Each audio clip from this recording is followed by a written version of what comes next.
All right, we are live and ready to go. We are going to give everybody a couple of minutes to hop on, but tonight we are going to be doing my speed goat diver. So this little guy right here. So nice little hair bug for, well, it'll really fish all over the hill country, but it was designed specifically for the Llano River.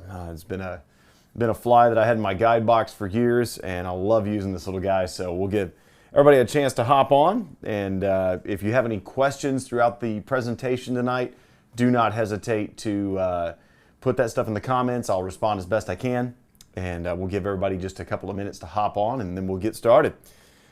Tonight, again, speed goat diver. So it's tied out of antelope hair in the front, craft fur, and some flash in the back, and just a fantastic pattern for the Llano River. Kind of demystifies the deer hair game a little bit. So the spun hair thing, if you have not messed with that, it definitely takes a little practice, but this fly really helps with that and makes it a lot easier to manage in general. So we're gonna get started on one of those in just a second. So hopefully everybody's got coffee or something to settle in with, and if you're sitting in front of the vise and want to get materials together, material list is pretty simple. We've got kind of just a white craft fur on the bottom here, golden light Brite, or you can use angel hair as well. Both of those work fine, and then a tan craft fur, and then the rest is just all antelope. So not a very complicated pattern in the grand scheme of things. We'll give everybody just a couple of seconds and we'll go ahead and get started. Got our hooks, got everything out, we're all set. So hopefully y'all been on the water. It was a lovely week. Had a little bit of wind this week, but it is nice to have cooler temperatures thanks to a nice north wind. So very, very happy to have Texas cool down a little bit in preparation for fall bass fishing. Ready for that. So, all right, we got enough people on to get started. If you're following along, I'll go ahead and list all the materials and everything as we go along. If anybody has any questions about the tying process or anything like that, do not hesitate to reach out in the chat and ask any questions. I'll answer them as best as I can. So again, I've got screens all over the place so I can see the fly over here and comments over there and everything like that. So we'll get rolling here. So let me go ahead and switch this over to the fly view. This is the Speed Goat Diver, just a very, very simple, very easy to tie antelope hair diver. It just kind of has that nice little craft fur tail out the back with a little bit of sparkle interspersed. Pretty simple tie. We're going to show you how to do this. It doesn't take too long to tie one of these, and if you are unfamiliar or not very good at the spun hair game, this fly will very much help you improve your skill.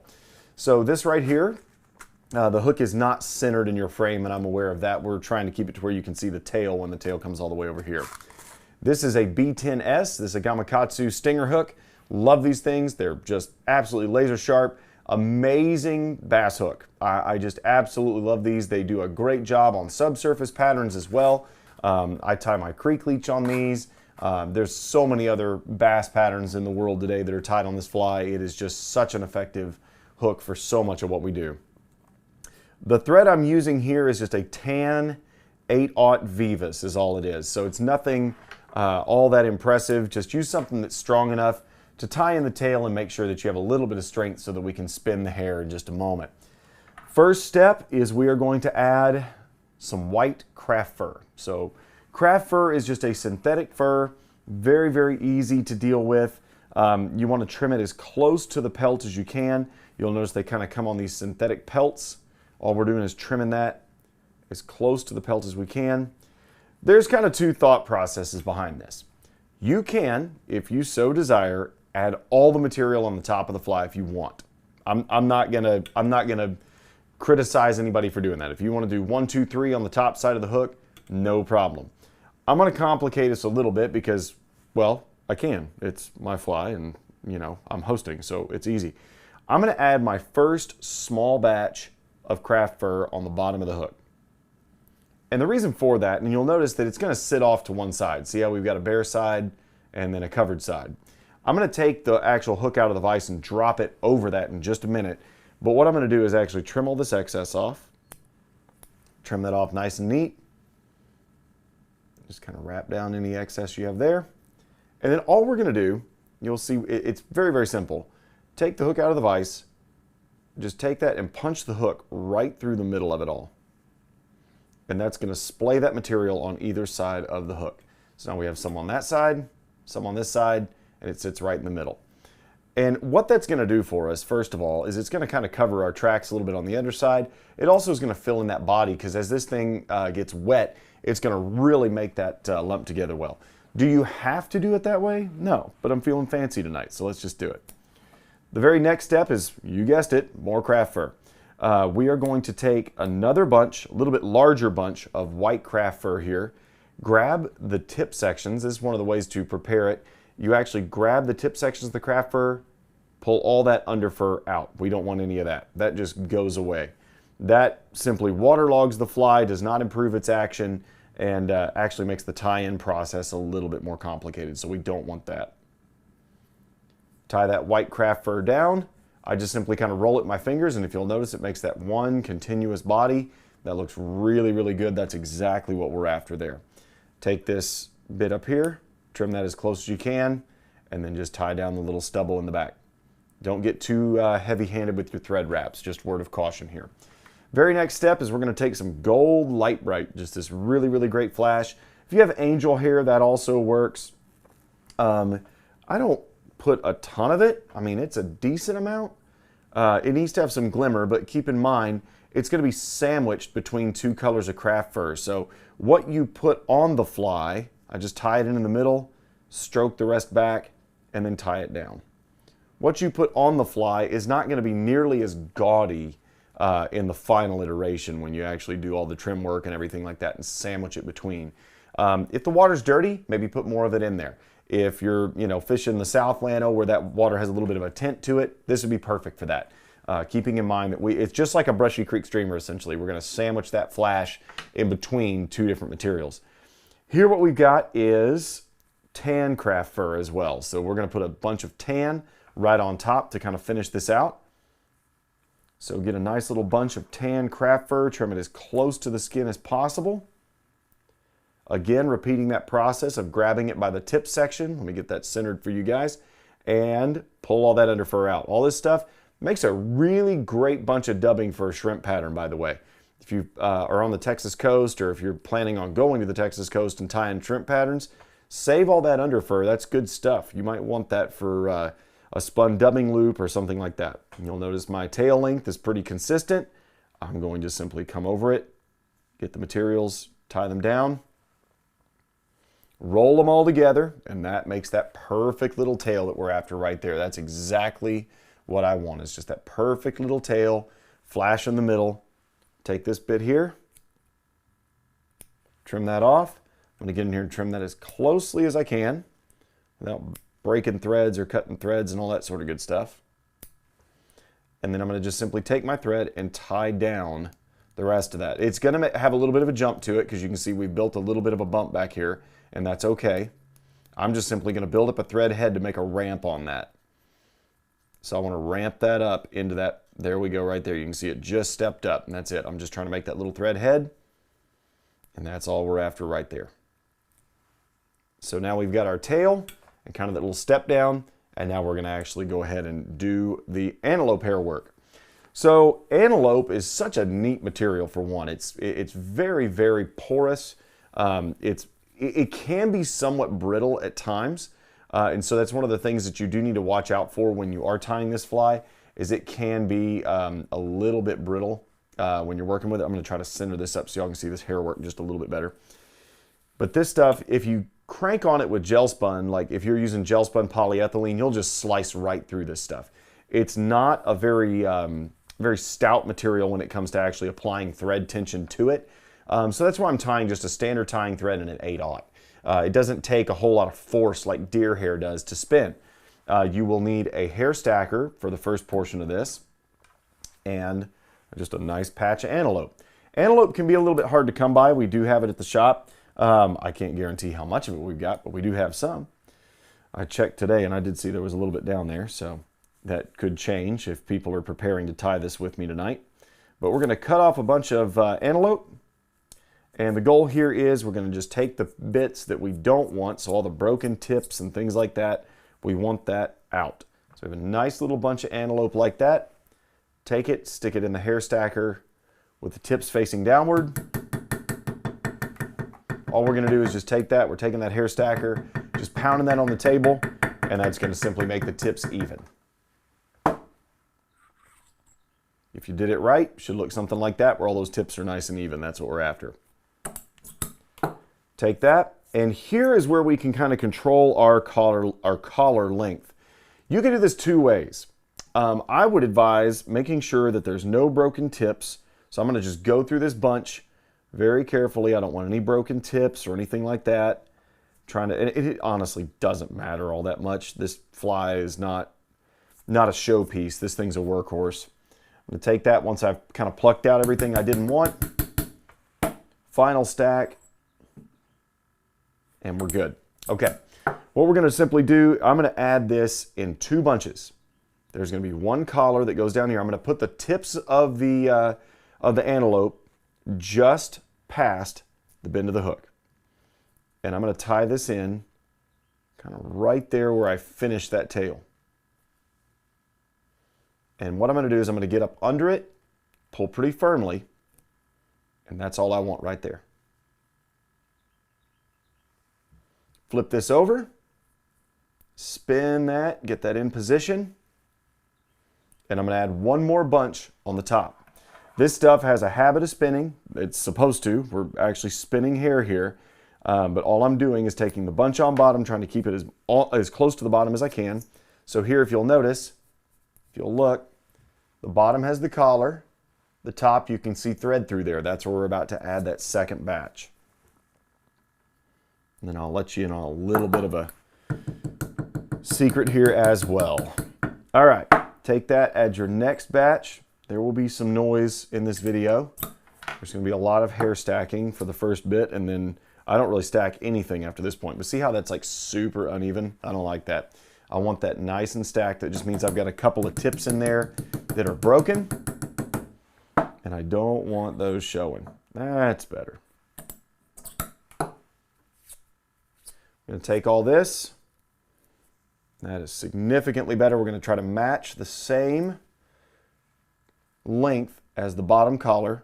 Come over the top, holding it in place, make 3 or 4 thread wraps, and then pull down. You'll see that all fans out, and it makes a very similar length collar. Holding it in place, put a nice good pull on it. The final step here is this. While holding thread tension, pull this back, kind of stroke it back easily and evenly. You don't want to torque it too much, and then do that right there. That's exactly what we're after, is pulling this back and making sure it's nice and tight. Here, I'm going to put a couple of thread wraps right in front of it. I'm going to pack it just a little bit. Here is a word to the wise. You don't have to do this if you don't want to, but you can take this stuff. This is Fly Tire Z-Mint. It's a very, very, I would say, very liquidy super glue, if you want to look at it like that. Take one dot of it, put it right on those thread wraps. That's it, just right there. Keeping in mind, it is still super glue. You can glue your fingers to it. But the idea here is it's going to secure those thread wraps and really help that collar stay in place. It's not necessary if you're mass producing these, but if you really want to increase durability, and if you have some doubts about your own deer hair tying ability, that's not a bad option. Is once you get your collar in, everything else we do here, if you'll notice, there's not thread buildup in front of this. It's all very clean hook shank. Everything looks good. We're going to be spinning hair the whole way up, and I want something to pack against. So when I pack this back and pack it rearward, I want a very firm stop point that helps build this head up the way that I want. That is incredibly important on this pattern. Now, you can see that there's hair flaring all over the place. We're going to trim all that up. Just don't worry about that for now. The next parts of the fly are literally, we're going to repeat the same step, potentially 3 or 4 times. Kind of depends on how it all stacks up and how it goes. So get yourself, and if you're not confident with this, I want to stress this again. If you are not a confident hair tyer, don't pull a big old giant bunch of this. Make sure you go through it, you know, get all the broken bits out, things like that. That way the bug does look uniform when you're finished. But pulling any of those broken bits out, getting all the under fur out and things like that. That's important, but keep in mind we're going to actually tie this in and spin it. If you're not confident in your spinning abilities, what I would make sure you do is start with smaller bunches. So I'm going to come over and capture it with the first bunch or the first thread wrap, second, third, fourth, fifth. Once I have 5 on there, I'm going to pull and let go. And you see that thing I'm going to just keep wrapping through it, and it's just spinning and spinning and spinning. That is what we call spinning hair, or spinning deer hair. In this case, this is antelope. Pack it back. You'll notice it packs very firmly against that. That's exactly what I want. Melody was complaining today about a gnat that was in the fly shop that was quite annoying. I think that same gnat found its way upstairs into my office, which I'm not particularly fond of. So if you see a little gnat in this, that's the fly I didn't tie. But if I had a way to dispatch him, I would. All right, next one. We're going to cut another little bunch of antelope hair and get this all spun up. Get all that under fur out, make sure it's all nice and clean. I want that to look right. This should be about right, and you'll notice we're starting to run out of room on the hook. We just have a little bit, and that's enough. That's enough to work with. Here what I'm going to do is put this right up against the hook, come over it with the thread, capture it, put a little tension on it, 2, 3, 4, 5, let go, and let her spin. That's exactly what we want. That looks nice. That spun really, really well all the way around the hook. Look at that. That's beautiful. Maintain thread tension. There we go. A little bit more spinning. I want that to be nice and firm. So I'm going to keep wrapping through that. And then once I get that thread tension I want, I'm going to pack it just a little bit. And if you'll notice, once I apply thread tension, it's packed back and you can barely see the hook. That's what I want right there. Get that thread right behind the hook. That's all we want. Now I'm going to pack this hard. Look at what I got. I got a little bit more room right there behind the hook. And you're going to ask, well, how much room is enough room to add another bunch? It's kind of the old adage of there's always room for one more. If I've got any shank at all behind that hook eye, I'm going to add at least a little bunch. So here I'm going to just take a small one. Because basically this, the more hair you put on here and pack on here, the tighter it's going to be. So you can come in here and just pack the fire. I'm going to put this down a little bit. I can come in here, and you need to watch this. Do not let your fingers slip, because otherwise you're going to ram them into the hook, and that hurts severely, I might add. But here, if you look, if you pack it, you just keep getting a little bit more room, and that's what you want. That's why we added that little super glue right there at the collar. And you can do that even before you add the collar if you want to. You can do it on those bare thread wraps. But that right there is exactly what I want for just a final spot for one more bunch of hair right there at the end. Now, will I be able to find my hook eye? It's yet to be seen. So capture, 2, 3, 4, 5, spin it, and went all the way around the hook. That's exactly what I wanted. If you were tying gel spun, for instance, and you pulled too hard, you would actually see the hair cut, and it would actually blow up, and you'd cut right through it. This 8/0 Veevus is just absolutely perfect for antelope hair, because you have the thread tension that you need to create the bug, but you also aren't cutting through the hair. Here, I'm going to pack that as firmly as I can. That gives me just enough room to get my thread right back there at the hook eye. Here's the trick, is taking this and trying to make sure we're not capturing hair in that hook eye, or in the thread as much as possible. You'll get a little bit, and that's okay. We're going to trim this thing up anyway, so it doesn't really much matter. But once we're there, the hardest part of this whole dadgum fly is once you've packed everything back and it looks nice and neat, is actually whip finishing this thing. So what I do is I kind of get my whip finish in my number 4 there, and I'm going to try to follow the round edges of that hook eye. So there's 1 rotation, 2 rotations, get that antelope hair out of there, and you just kind of keep it in play, and once you've got 3, give it a pull. You can whip finish it a second time, but I would also advocate, you don't really have to do that, because I would really advocate that you put a little bit of glue on the head of this fly, as it's going to take a lot of abuse over the time fishing. So now we've got this, you know, basically like a koosh ball is what it looks like. It's kind of a mess, and that's totally fine. I'm going to do this real quick if I can. Let me see if this will work for me. Apologize for the zoom us out just a little bit here. Get us to where you can see that just a little bit better. So now we got this giant poof of hair all the way around the fly. If you do not own these guys right here, which this is a double-sided razor blade, and I cannot stress how sharp these are. These are derbies, these derby extras. This thing will cut you to pieces, so be careful. I was actually tying these bugs once at the original shop location back on Sandbass Road, so I don't know how many of you actually were around watching this that remember that location, but I was tying these hair bugs and stocking them in the bins. When I first opened the shop 16 years ago now, I tied every fly that we sold. And so thankfully we carry a lot more flies now and have more manufacturers, and I couldn't do that if I wanted to. Just there's too many to keep up with. But I was tying this pattern and I just had piles of antelope hair all over the tying bench. And I had an actual tying bench in the back room back there.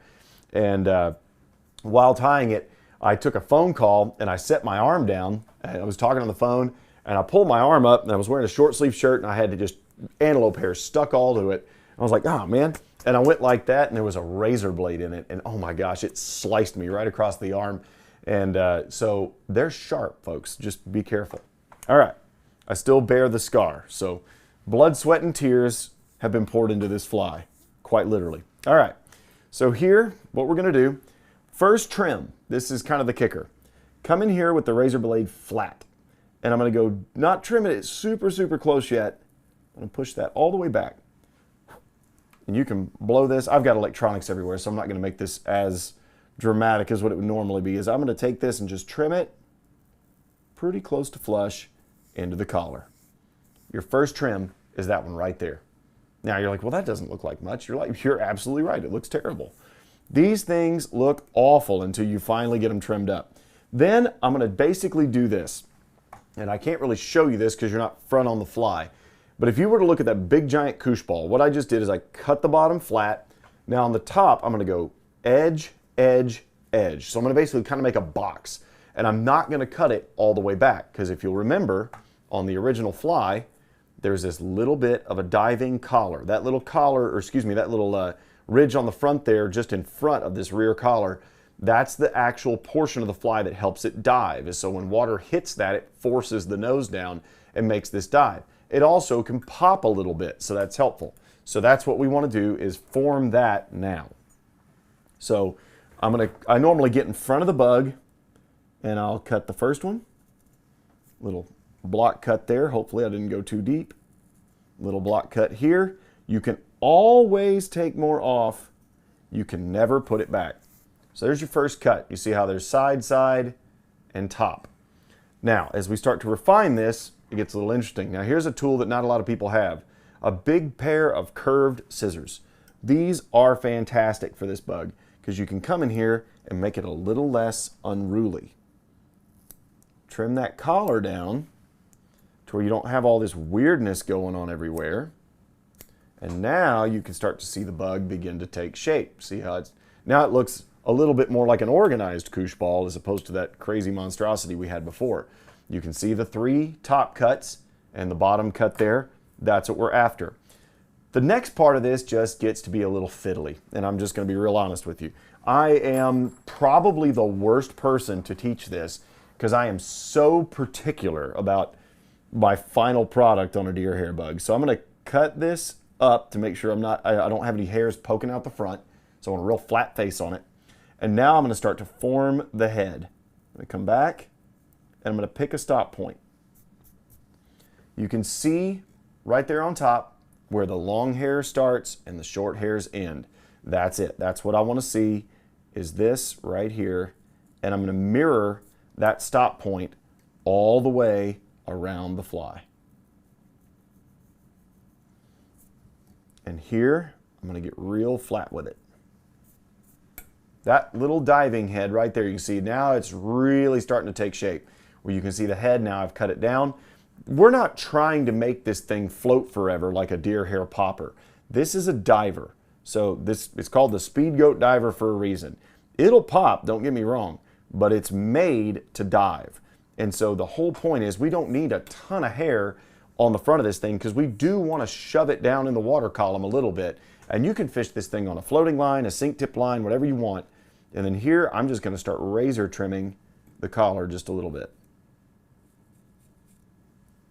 Start to kind of cut this down at the length that I want. And all I'm doing is just kind of stroking that blade back and forth to kind of saw through that hair. And I'm going to be very careful. That stuff that I added in first, I don't want to cut through too much of that because that forms the rear collar on the bug. You can see this is really starting to shape up and look really, really nice. My next trim is actually going to be back on the bottom again. This is where I'm going to really start cleaning the whole profile up. So here, what I want to do is take the razor blade, lay it flat on the bug, and I'm going to trim outwards. So that was trimming going out and out to where now the bottom of the bug is very, very flat. That helps overall. If you'll look, you can also see we did a really nice pack job. It's really, really tight on the underside. That's exactly what we're looking for. Pat Vanek on here with the wisecracks already. Man, I tell you what. I could have done lunch with you tomorrow. Just remember that. I'll be in Waco. But now I'm just going to pass through and head to Dallas, since some people don't know how to ask their boss for a lunch break. This might live on YouTube forever, Mr. Vanek, so people are going to realize that, you know, real friends, they take lunch breaks. All right. With that right there, you can now see I've taken those scissors and I'm trimming that collar back just a little bit. And notice that there's a differentiation between those little tips right there that we tied in first and then the actual diving collar of the bug itself. You could take this fly right now and fish it as is. This is basically finished. The rest of it is really just getting nitpicky. And that is, you can see here, for instance, I don't know if you can see it on camera. I've got one side that this is a little fuzzy. That's a little tighter. I want that to be a little bit more congruent. So I'm going to come in there, trim that top nice and flat. And then I'm going to comb on this edge and I'm going to trim this side down. In fact, here's a really good indicator. It's going to be a little hard to see, just depending on angle here. This side here is a little bit farther off the hook eye than the other one. So if you're measuring distances, you want those to be pretty close. So I'm going to cut a little bit more off this side to try to make that head real balanced and equidistant from that hook eye. The final step, and you can't really see this from there, it looks pretty good on camera, but I want this collar, the outside edge, to also be the same length all the way around. The scissors are the easiest way to achieve that. You cut your rough form. That looks pretty good. That looks good. I need to get another pair of these. These are starting to get a little dull. That's all we're after right there. A nice even diving collar. And the final steps here are just getting that collar even in the back. I want that nice and razor trimmed in certain spots. Antelope hair is so easy to trim. It's just effortless. Like you hit it with that razor blade and it just melts like butter. It is amazing. So then all I'm going to do, cut off any strays all the way around the collar. And now you'll see that real definitive diving collar along with the dress collar in the back. So all I'm going to do here, I've got one little trapped hair here that I'm going to pick out. There we go. I don't like trapped hairs. I'm going to get rid of those. You were hiding. Get rid of you. Perfect. All right. Last step on this fly before it is all said and done is I'm going to trim the nose to where it's a little bit more rounded and not as blocky, because that block will eventually wear down as fish eat it. I find that if I trim that down, durability is a little bit better on the pattern overall. So rounding out that nose just a little bit, and then I'm going to take that head and keep it nice and blocky, just like that. That right there, got that nice, neat little collar, and you've got the wonderful tail. It's stacked beautifully. In the water, this thing just undulates like mad. Does a wonderful job of imitating just a struggling bait fish or any sort of You know, it can even be a terrestrial if you need it to be just on kind of an impact strike. If you hit the water and something's like, oh, food, then yeah, they're going to eat it. But that's exactly it, is all we're doing is throwing this against the bank, giving it a pop or two, letting it dive and getting it down nice and deep. So all in all, from a hair bug perspective, not a long tie. I mean, we just did that. I mean, I know that's a 30-minute explanation, but it's one of those things of tying these things quickly doesn't really take a lot of effort. You know, the main thing is learning your proportions and learning your trim jobs. You're going to botch a few. I'm going to be really honest with you. When I started tying this fly, you know, not every one of them turned out right. Then the first one that I tied tonight, I was like, man, I hadn't tied one of these in a while. And I was like, I need to practice one of these to make sure I walk through my steps right when we do it on camera. And I mean, honestly, it was like riding a bike. The first one came out perfect. It was great. And, you know, I've got a totally fishable fly that's ready for, you know, whatever body of water I want to fish it on. I've had great luck with these on Brushy Creek, on the San Gabriel, on the Llano. And I think that they really do a good job just based on the color. I pretty much only fish them in this color. Just that tan over white just seems to do such a good job in so many different arenas. And that little bit of gold flash in the middle just does a really good job of looking like a little blacktail shiner in the hill country. I've caught great Guadalupe bass on these in the San Gabriel. I've caught them in the Llano, of course. But I mean, there were guide days on the Llano River. I would literally fish just this fly. And for those of you who have fly fished in the hill country a while, I hate to go back there, but like the golden years of like 2006, 7, 8, 9 even, you know, all the years that were just so good. And we've had some droughts and some floods and things like that. The Llano has been hit a little hard. But I remember days where we would go out and do triple-digit bass all on hair bugs in the middle of the summer. It'd be 100 degrees out. The farther we waited, the more fish we caught. And they were good fish. I mean, we were catching fish of all sizes, but this bug right here, I mean, I would not change flies all day. And I mean, it's so funny. As you wind up fishing this bug, you'll see that like bass will start to wear this collar down. Their little sandpaper teeth start to shave this little head down. You can still fish it. It doesn't matter. It works just like a muddler at that point. So, I mean, it just like, as soon as it would be this little deer hair nub and then, and then do that, that was it.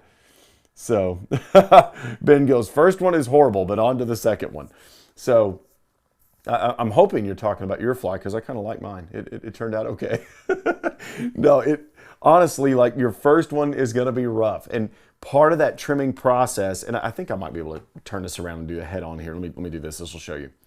Look at how, let me see if I can line this up with the camera here. See how the head is trimmed. I'm going to see if I can get this in the vise where it actually shows. See if Dyna King will let me do that. Right there. That's pretty close. A little hard to get this on camera, but you can see how the head is blocky, where it's a block cut up there, block cut on the side, and block cut there.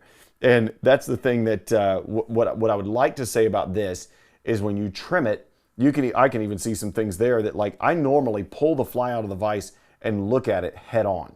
And that lets me know what I need to trim. Right there, when I put it head on facing the camera, it let me know I've got a little bit of that collar hanging down on one side, and I don't like that, so I'm going to trim it. I don't need that. So I'll cut that back, clean that collar up just a little bit more. But overall, just a very simplistic pattern, not too difficult to tie. The trim job is the hardest part of just learning how to manipulate, you know, any sort of hollow hair, like, you know, elk hair. I mean, it's not truly hollow. It's actually kind of like, almost like a honeycomb, where it actually has these little compartments inside of it, these little hollows inside of it. It's not truly like a straw. It actually has ridges and supports on the inside of the hair. So it looks, it's almost similar in structure to like a very, I would say not a very dense bone, because your bones, you know, they're real porous as well. This is the same thing. It's like a straw that has all these little honeycomb type structures in it. And that's what causes this hair to float, is it does trap air and float very easily. There is no hair that is easier to learn with than caribou and antelope. If you are trying to learn how to spin hair properly, antelope is, I think, the most forgiving. Caribou can be a little weird because it's shorter and has a little bit more of a wave to it, but antelope is just, I mean, if you look at the material on camera, it does have a little bit of that wave to it, the very base of it, which is great. That's what you're looking for in really good deer hair anyway. But it stacks well, it ties well, it packs easily. It's just a wonderful material all the way around. to practice with if you're not really adept at spinning deer hair. The other thing is it's pretty forgiving. If you mess up with it, just pack the fire of it, add more. And it really does turn out well and kind of forgives you a little bit more. So something to look at when you tie these flies is just practice, practice, practice. And if you don't want to go to the trouble of like if you're really struggling with it, the way that I learned how to tie deer hair, I probably was in my teens, early teens. I started fly tying when I was 11.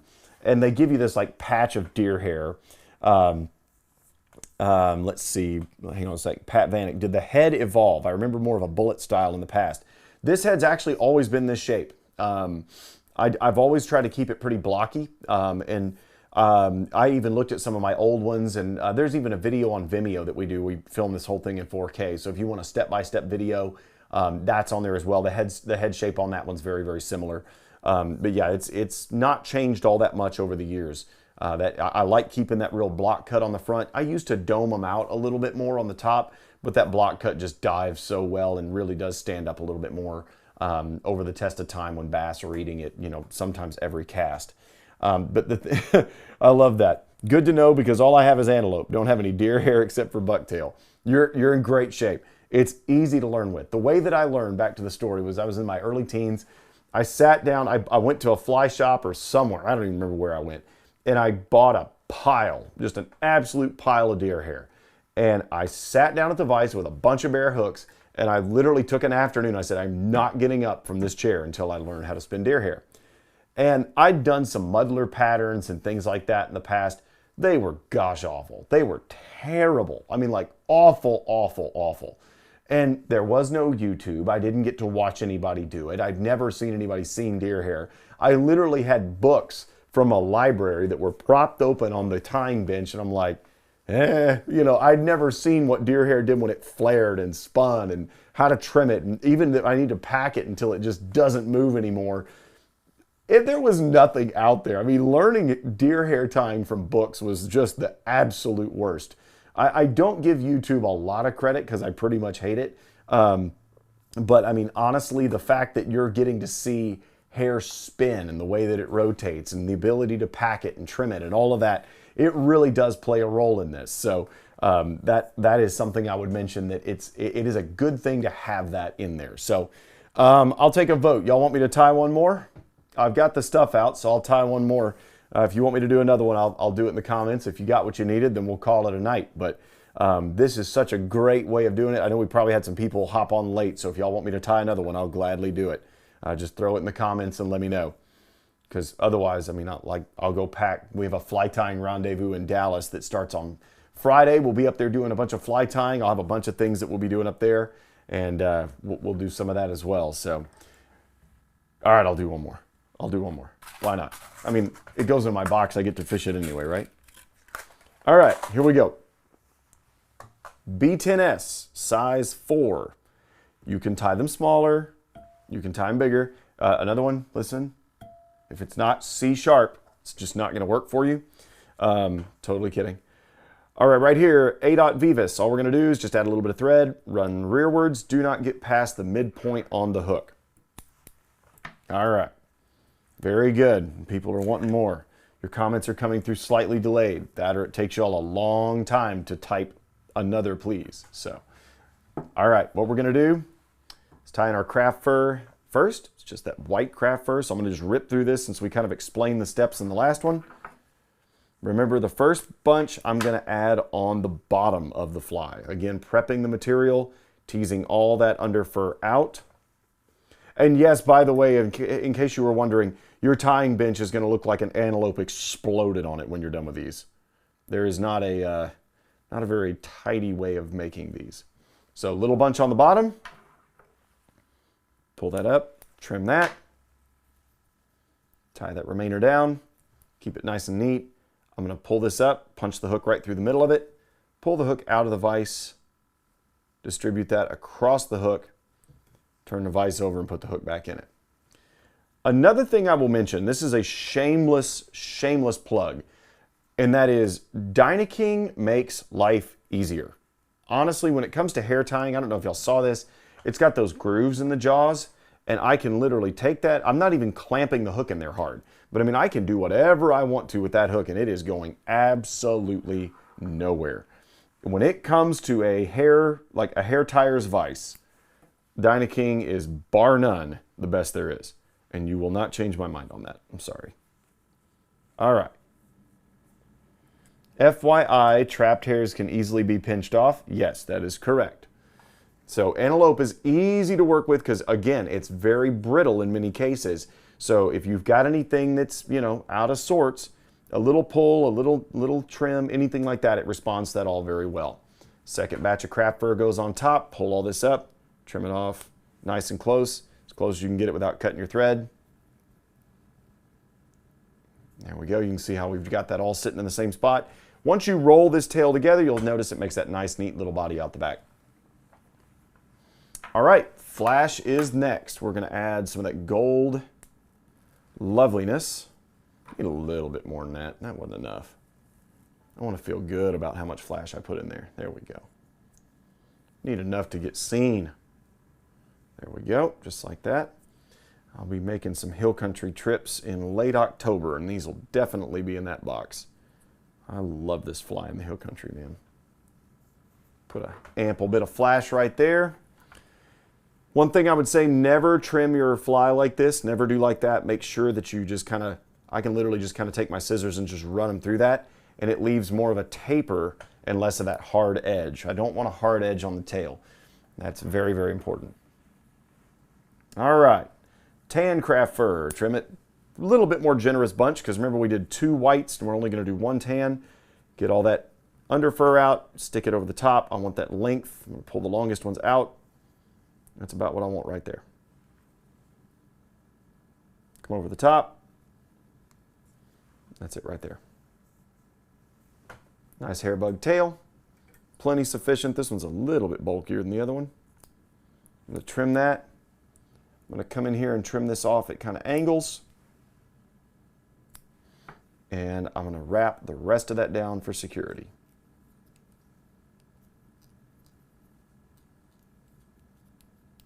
Again, I'm going to take this, wrap it down well, and step that down because remember we're going to have all the antelope hair work goes there. So that's looking real nice. Spin that up, kind of roll it. You'll see it has a nice taper to it. Makes exactly what we want. Craft fur is distributed well. If I need that white to be a little bit more on one side, all I do is pull that bottom piece down and just realign it on the fly. Water will do a little bit of that for you when fishing the pattern as well. This is another spot that if you wanted to, if you're new to this and you struggle with thread tension and things moving around, a little dot there doesn't hurt. Just keeps everything situated. I love this Z-Mint stuff. This is amazing. It soaks into the thread wraps very, very easily. The other thing that's nice is you can handle it almost immediately. So I mean, right now I can put my finger there and it's not going to stick to it because it's already soaked into the thread wraps. We are in good shape. All right, very next steps. Let's add some collar. We're going to flip the fly over. I'm going to tie that collar in right there. So take a snip of antelope. Pull all the short ones out. We don't want any of that. Tease all that stuff out. Put it in our hair stacker. Don't throw your hair stacker.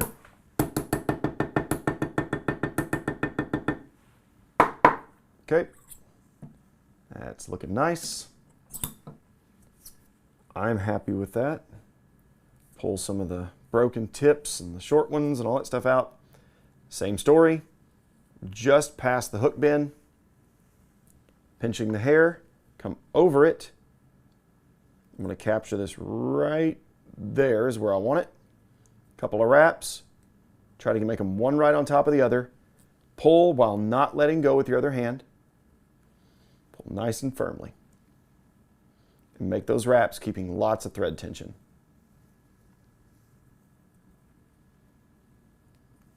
That's exactly what I want right there. Good. Top side, I need a little bit more collar there. Repeat the same process. This one's going to have a little bit longer collar. I made this one longer. There's not a right or a wrong on it. It still fishes. I don't really care. We're not going for congruency here. Only thing that's important is to make sure that collar length matches on the top and the bottom. That was a good stack, good collar, match the length, put it there, come over the top. Once you've done so, good wraps. Want those in nice and neat. It's looking pretty good. That's what I want. Tease all that out. It fills in all the gaps that I need. And then the next step, while holding your thread under tension, stroke everything back, snake that thread up through there, and get in front. That's it. That's all we need. If you want, this is yet another spot, you can cement the collar or you can cement here. Just put a little dot. Ain't gonna hurt nothing. I know some people that when they're tying hair bugs, they'll actually put that glue on their hair packer, and when they pack the fly, they actually make sure that they have a little dot of super glue on there so it actually secures the thread wraps. Those people tie some of the tightest hair bugs I've ever seen in my life. I've never done all that, but you can if you feel so inclined. Here, I think it just helps because you have a very solid surface to pack against. All right, now to spin some hair. Take this, just get a clip of that. We're gonna do the same thing, grab the longest hairs, clean out all that under fur, anything that's there. Thankfully, Antelope a lot of times doesn't have much in the way of under fur. It's really not that bad. Come here. I need this to be less unruly. There we go. Capture that. 2, 3, 4, 5. Spin. And it'll want to spin right out of your hand there. And that's it. Take that, pack the fire out of it. Pull it forward, make a couple of wraps, and pack. That's all we need. Couple of wraps. I like putting those thread wraps on there because I can pack. Normal deer hair I will pack with actually a hair packer, like Pat Cohen's. I think it's called the Fugly Packer. It's that real big green packer. He makes a small one and a large one. I will use it a lot of times on bigger deer hair bugs. The antelope hair is so soft, you can pack these by hand with no problem whatsoever. Word to the wise, when you go to add hair, it really helps if you'll come in here at an angle and kind of mash it into the existing one. Come in there, capture it. 1, 2, 3, 4, and 5. Pull and spin. Keep rotating your thread through until the hair stops moving. Pack it. Stroke all of this rearward. Get the thread in front again. And I'm going to put a couple more real solid packs on that. I pack progressively. I want it to just, as I go, just keep that stuff pushed back as much as I can. Right there. And the rear materials haven't budged of like a millimeter. They are not moving at all. That little super glue head on there, they ain't gonna let things move. So now you can see we've got this really great space to add more material on the front of the fly. And we should have one bunch. We could probably do this in one bunch, but it might be one plus a little one. We'll see. Depends on how this shakes out in the grand scheme of things. Okay. Get all those loose ends gone. Clean that under fur out. Got a nice batch of antelope. Gonna come in here, capture that bunch. 2, 3, 4, and 5. Here's the reason why we put that many wraps on there is think about it. When you pull, it's literally unwinding that thread as you pull. You have to have those wraps in there because when you draw them tight, it's literally the hair's rolling. So basically the hair is rolling as you pull. You have to think about it. Every time it rolls, that was a thread wrap. So if you've only got 2 wraps and you pull, it's going to roll, roll, poof, and blow up and it's gone. So make sure that you have enough wraps on there to secure it and to get it to spin properly. So while under thread tension, I can't stress that enough, this stuff, thread will let off in tension. So before you make your migration forward with your thread, make sure that thread is under tension so that the hair is held tightly against that hook shank during that process. Give a push, see if I've got any room. That's a big push. Oh yeah, we got room. I can put one more in there. Like I said, there's always room for one more. Until there's not. And then you've crowded the hook eye, and there is much weeping and sorrow, and it's just not good. So don't crowd your hook eye, please. All right, I'm going to use a smaller batch here. Not every batch has to be equal, so you can tie small batches, you can tie big batches, but that's what I want right there. A little smaller batch. Come over it, flare it a little bit.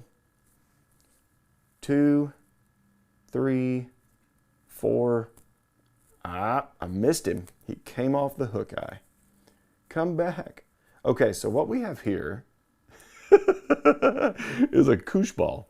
So if that ever happens, because it does, just pull that hair right out of there. If you're tying on the hook eye like that, it's easy to jump one. So if you jump it, just unravel it, pull that hair out. Antelope hair is brittle. So clearly I got a little too much hair on that one. I'd rather have too much than too little. I'm going to take this guy, secure it down, and spin him around. That one I'm just going to go right through it and make sure I rotate nice and hard. Once I've done that, a big pack here, thread tension. I still have a visible hook eye. That's all I need right there. Come up, make a few securing thread wraps right in front, and this fly is now ready to whip finish.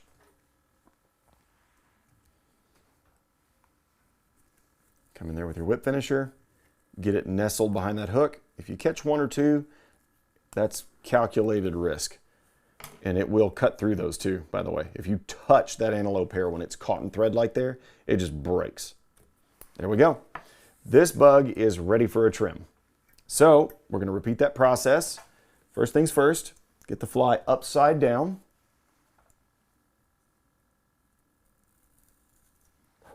First trim, right across the belly. Let's see if I can make that to where you guys can see that a little better. Yes, my office is going to be a wreck after tonight. It's going to be amazing. 2 belly trims right there. That's all I need. You can see we got a nice trimmed belly. Still some collar poking out the back there. That's all good. Remember to keep these block trims short because we still have to build the collar. Don't get too carried away. Short and sweet. That's pretty good right there. That starts forming the bug. Take your curved scissors and trim this down a lot to where it looks a little bit more like what you think it's supposed to.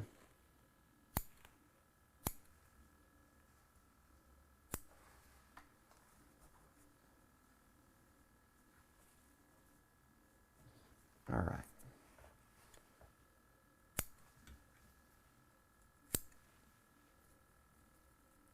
Just like that.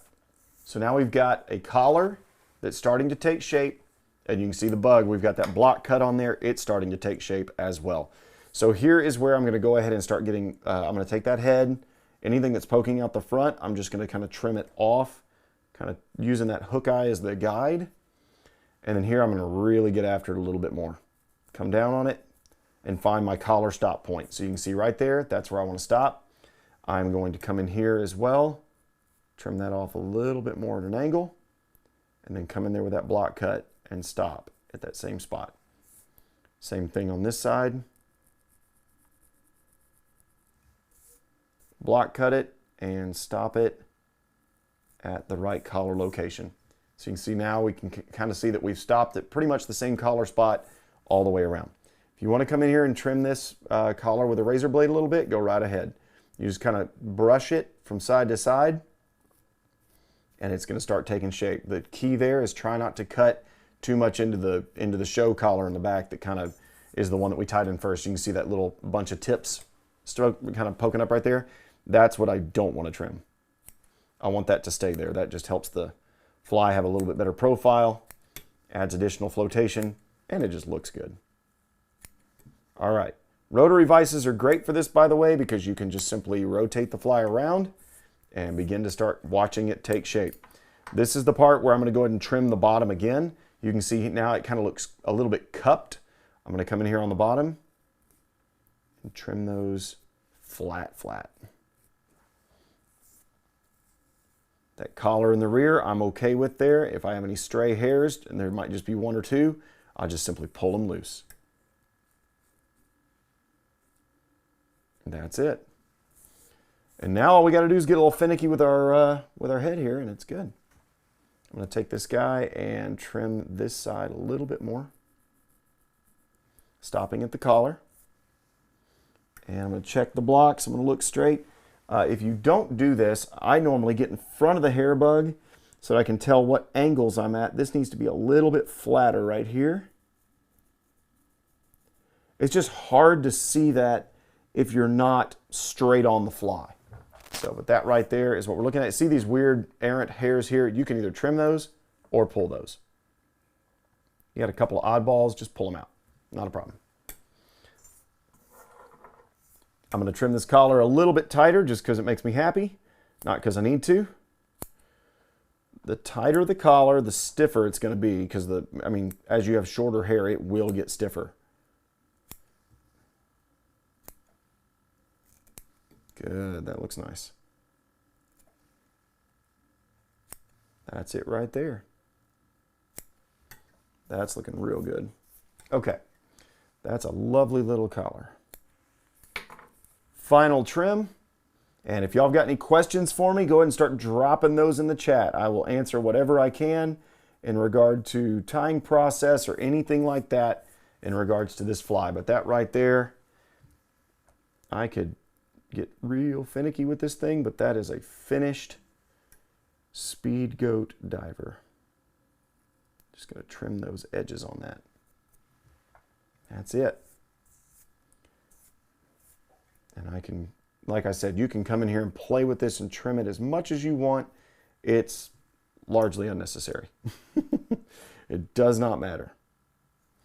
I like to just mess with them a little bit, kind of smooth out edges. And that's it. Finished Speed Goat diver. That is just a fantastic fly. That'll catch fish just about anywhere you want to throw it, especially if bass are involved. But I've caught sunfish on them. The biggest cichlid I have ever seen on the lower Llano tried to come up and eat one of these. It was actually in between Llano and Mason. And you don't really see that many big cichlids down there. But I saw one that was getting close to a foot. It was easily an 11-inch fish, might have been a 12-inch fish. Still the biggest one I've ever seen in that stretch. This was years ago. But nonetheless, the thing that was so cool about it is it came up under that fly and tried to get it, but it's a size 4 bass hook, and it just couldn't take it down. We tried again for it, but to no avail. It was a sad moment. There was much yelling, and that was before I was really all cichlid crazy. So I yelled then because I knew how big it was, but nonetheless, you know, maybe there's another one out there. Any other questions? Let's see. Great fly. Thank you. Safe travels. Appreciate it. If any of y'all are up in the Dallas area or can make it by this weekend, we are going to have it's a fly tying rendezvous that the FFI is putting on. I'll be tying at it. Jeff Holter, who works at the shop, will also be tying at it. There's going to be a bunch, I think it's like 70 tires or something like that. There's supposed to be a thing. It might even be more than that. But there's signature pattern classes. There's going to just be, walk around, see what people are doing. We'll have a bunch of stuff for sale up there. So if you're in the area, just come drop by, say hi. We'd love to see you up there, and we'll talk flies and spin up a couple of bugs and have a really good time. So if nobody's got any questions, I'll let y'all get about your evening. I appreciate y'all tuning in to watch. Thank you so much. And thank you for joining us for our digital fly tying. But if there are no questions, I'm watching here. Y'all either type slower or I explained everything. I can't tell which. But nonetheless, if I answered it all, that's great. And obviously this thing will stay up for a while. So if anybody has a question to think of later, drop it in there. We can answer it at a later date. So thank you so much. We'll see y'all next time, and take care.